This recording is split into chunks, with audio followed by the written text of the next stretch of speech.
नमस्कार। BM daily disrupted dose number 9 और BM daily disrupted dose number 9 का मतलब 9 दिन तक जो हमारा नया वाला स्मॉल केस है बीएमडब्ल्यू डिसरप्टर्स वो ऑन रहेगा, उसके बाद ये बंद हो जाएगा। और बीएमडब्ल्यू डिसरप्टर्स में हम वो स्टॉक डालते हैं जो पीछे मार्केट में ऊंचे रेट पे आईपीओ पे आए थे, ऊपर से उनकी धुलाई पिटाई हो गई है, अच्छी खासी मरम्मत हुई है। और उसके बाद हम इसमें वो स्टॉक डालते हैं जो लार्ज कैप्स हैं, जो अपने अंदर में से छोटे छोटे स्पिन ऑफ करके स्मॉल कैप्स या मिड कैप्स निकालेंगे। तो BM daily disrupted dose number 9 अभी 9 दिन तक ये और चलेगा। आज हम बात करेंगे डेविड रिकार्डो की। डेविड रिकार्डो की बात हमने पीछे भी किया था, आपको ध्यान होगा, रेंट के बारे में, जब हमने बोला था कि मुंबई में रहना महंगा है, लेकिन जहाँ पे महंगा रहना होता है पैसा वहीं बनता है। इसीलिए लोग जो है अपने पैसे के हिसाब से ये ना देखें कि यहाँ पे खर्चा कितना है, क्योंकि खर्चा जहाँ होएगा वहीं ज़्यादा पैसा बनेगा। आप चाहे मुंबई रहें, लंदन रहें, न्यूयॉर्क रहें, टोक्यो रहें, हांगकॉन्ग रहें, सिंगापुर रहें, दुबई रहें, महंगी जगह में अपॉर्चुनिटी ज़्यादा है अगर आप मेहनती हैं तो डेविड रिकार्डो जो थे वो शेयर बाज़ार ज्वाइन कर लिए थे एट द एज ऑफ 14-15 जैसा सुनने में आता है।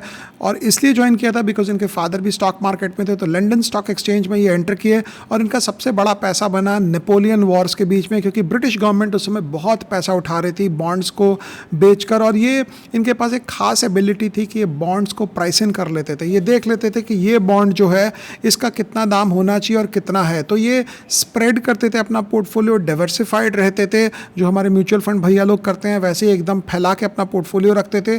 छोटे छोटे प्रॉफिट्स लेते थे, जब भी इनका बॉन्ड का दाम ऊपर जाता था ये शॉर्ट कर देते थे, और उसके बाद जब नीचे आता था तो ये लॉन्ग हो जाते थे। लेकिन ये इंपॉर्टेंट बात नहीं है, सबसे इंपॉर्टेंट बात ये है कि रिकार्डो ने दुनिया को क्या दिया। रिकार्डो ने दुनिया को बाकी कुछ इकोनॉमिक थ्योरीज जितनी दी हो, लेकिन शेयर बाजार में David Ricardo was the first one to follow the concept of cut your losses fast, मतलब let the winners run and cut your losses वाली जो बात होती है वो डेविड रिकार्डो ने सबसे पहले इन द ईयर 1810-1820 में उन्होंने बताया था। Because he was a very very prolific trader, मतलब कि आज खरीदो कल बेचो, फिर खरीदो फिर बेचो, और ये खरीदो बेचो में जैसे ही घाटा लगता था ये अपना सौदा काट के साइड हो जाते थे, उसके बाद ये छोड़ देते थे। कहीं ना कहीं इनकी इकोनॉमिक थ्योरीज जो इन्होंने बनाई है, जैसे इनकी रिकार्डोज थ्योरी ऑफ इंटरनेशनल ट्रेड, उसमें उन्होंने ये बोला है कि a country should produce goods in which it enjoys a greater competitive advantage or the least competitive disadvantage। इतनी सारी अंग्रेजी का ये मतलब हो गया कि अगर इंडिया और अमेरिका के बीच में बात हो रही है तो इंडिया क्योंकि सॉफ्टवेयर बहुत अच्छा कर सकता है, सस्ते रेट पे कर सकता है, इंडिया को एक ग्रेटर कॉम्पिटिटिव एडवांटेज है, और अमेरिका को लीस्ट कॉम्पिटिटिव डिसएडवांटेज, इंडिया को लीस्ट कॉम्पिटिटिव डिसएडवांटेज अगर है तो वो चीज़ें इंडिया को बनानी चाहिए, और अमेरिका को वो चीज़ें बनानी चाहिए जिसमें उसको कॉम्पिटिटिव एडवांटेज है। तो अगर Lockheed Martin F-35 fighter aircraft बनाता है जो बढ़िया है, तो इंडिया को अपना सॉफ्टवेयर अमेरिका बेचना चाहिए और अमेरिका से फाइटर एयरक्राफ्ट खरीदना चाहिए, बजाय कि अमेरिका सॉफ्टवेयर अपने देश में बनाए और इंडिया को बोले कि तुम अपना फाइटर एयरक्राफ्ट अपने देश में बनाओ। तो ये एक रिकार्डो की थ्योरी थी, 1850, 1820, 1830 में ये चली थी। और ये रिकार्डो की थ्योरी जो इंटरनेशनल ट्रेड की थी ये सालों साल चली और आज भी उतनी ही वैलिड है। इन्होंने 2 अलग अलग एग्जाम्पल्स लेकर बताए थे। और ये शेयर बाज़ार से इसका क्या लेन देन है? शेयर बाज़ार से इसका ये लेन देन है कि ग्रेटर कॉम्पिटिटिव एडवांटेज आपको किस में है। अगर आपके पास 5 सेक्टर है, एक फार्मा है, एक आपके पास कंज्यूमर है, एक बैंकिंग है, एक एनबीएफसी है, सीमेंट है, मटेरियल्स है, केमिकल है, तो आपको ग्रेटर कॉम्पिटिटिव एडवांटेज, आप कौन सा सेक्टर अच्छा समझते हैं वहीं से पैसा बनाएं, बजाय कि आप हर एक जगह हाथ मारने जाए जहां पे आपका कॉम्पिटिटिव डिसएडवांटेज जो है वो ज़्यादा होगा। तो ये थ्योरी यहाँ से आई क्योंकि रिकार्डो, मेरा अनुमान ये है, क्योंकि स्टॉक मार्केट में इतने अर्ली एज पे चले गए थे, उनको प्राइस और प्रॉफिट्स और एबनॉर्मल प्रॉफिट्स के बारे में बहुत पता था होगा, उनको बहुत पता होगा कि एक्स्ट्रा पैसा कैसे बनता है, तभी इन्होंने रेंट वाली थ्योरी स्टार्ट की थी। आप अगर पुराना हमारा सीरीज़ देखेंगे रिकार्डो की, जहाँ पे उन्होंने बोला है कि rent is high, corn is high वाली जो उन्होंने कहानी बताई है, corn is not high because rent is high, और ये वाली जो कहानी उन्होंने की है वो इसलिए की है बिकॉज वो शेयर बाज़ार में देखकर उनको पता चला था कि पैसा बड़ा कैसे बनता है। क्योंकि बोलते हैं कि ये 1820-1830 के टाइम पीरियड में इन्होंने करीब करीब मोर देन $500,000 पाउंड्स बनाया था। उस समय बोलते हैं 6.5 लाख पाउंड बना दिया था, जो आज के मार्केट के हिसाब से should be worth I don't know how many crores and how many thousands of crores. लेकिन खास बात थी, इन्होंने पैसा बनाकर इन्होंने बोरिया बिस्तर समेटा और अपना काम धंधा बंद करके ये चले गए वापस गाँव में और बोले कि हम वहीं बैठेंगे, और वहाँ पर इन्होंने अपने सारे थ्योरीज लिखी।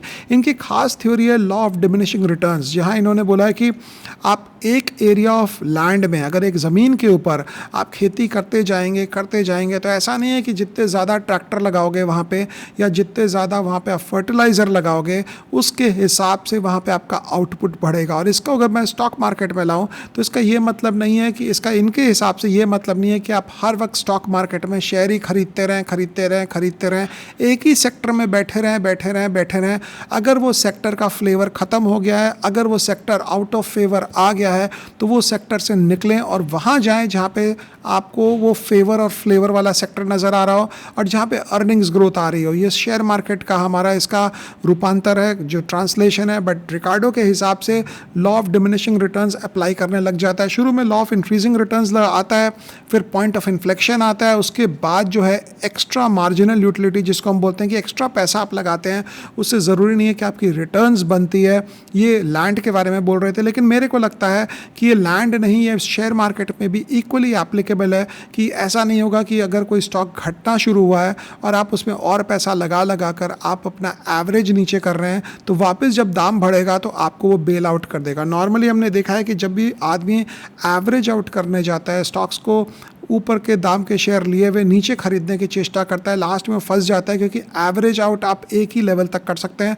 उससे ज़्यादा अगर आप एवरेज आउट करने जाएंगे तो obviously you will have this problem कि बियॉन्ड अ पॉइंट वो averaging out does not work. और ये इसलिए होता है कि आप अगर एक इनकी थ्योरीज़ के हिसाब से अगर आप चलें तो ये सारी थ्योरी जो है माइक्रो इकोनॉमिक्स मैक्रो इकोनॉमिक्स दोनों जगह थी।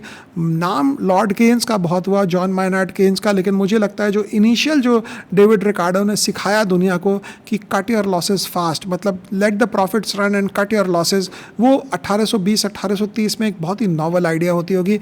आज के दिन भी आदमी अपना घाटा नहीं काटता है, वो चाहे वो कंपनी चाहे परमानेंट डिक्लाइन में आ जाए। घाटा काटने में दो चीज़ें आपको ध्यान करनी पड़ेगी कि कंपनी की अर्निंग्स में कोई आपके पास उम्मीद है क्या अगले 6 महीने 9 महीने में रिकवरी की। अगर उम्मीद है तब तो घाटा नहीं काटना चाहिए क्योंकि प्राइस डिस्काउंट्स द वर्स्ट। लेकिन अगर आपको ये लग रहा है कि कंपनी जो आपने खरीदी है ये ऊपर से नीचे जा रही है और नीचे से और नीचे जाएगी और नीचे जाएगी और नीचे जाएगी, तो उसमें तो अगर आप घाटा काट देंगे तो you will be better off than just holding the stock for the long term. तो ये डेविड रिकार्डो का जो इन्होंने लगाया था अपनी थ्योरी कि आप cut your losses fast and let the profits run, ये लगाकर इन्होंने मोर देन $500,000 पाउंड्स जिसको बोलते हैं, डॉलर तो मेरे को लगता है उस समय चालू ही नहीं हुआ होगा, या चालू हुआ होगा तो नोबडी वुड हैव केयर्ड किया डॉलर क्या चीज़ है।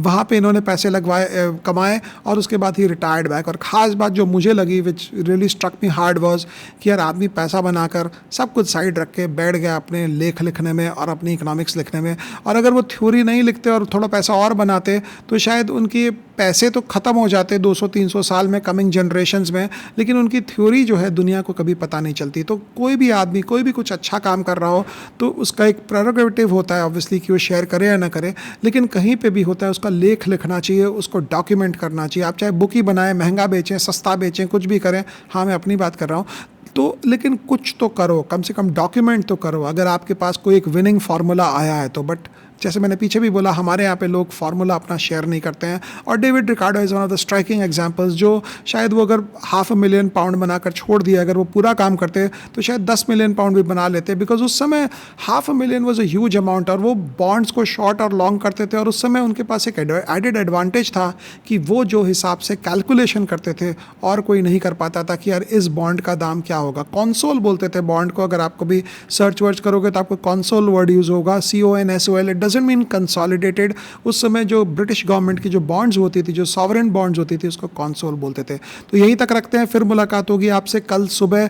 लेकिन इस सीरीज़ में अभी 9 सेशंस और बचे हैं, देखता हूँ 9 क्या क्या और डाल सकूँ। बट देन ये है कि 9 सेशन के बाद हमारा जो BMW डिसरप्टर, जो हमारा स्मॉल केस है नया वाला, वो बंद हो जाएगा। और कुकू क्लॉक ने अभी बजा दिया है घंटी। तो यहीं तक रखते हैं, कल फिर मुलाकात होगी आपसे, तब तक के लिए थैंक यू।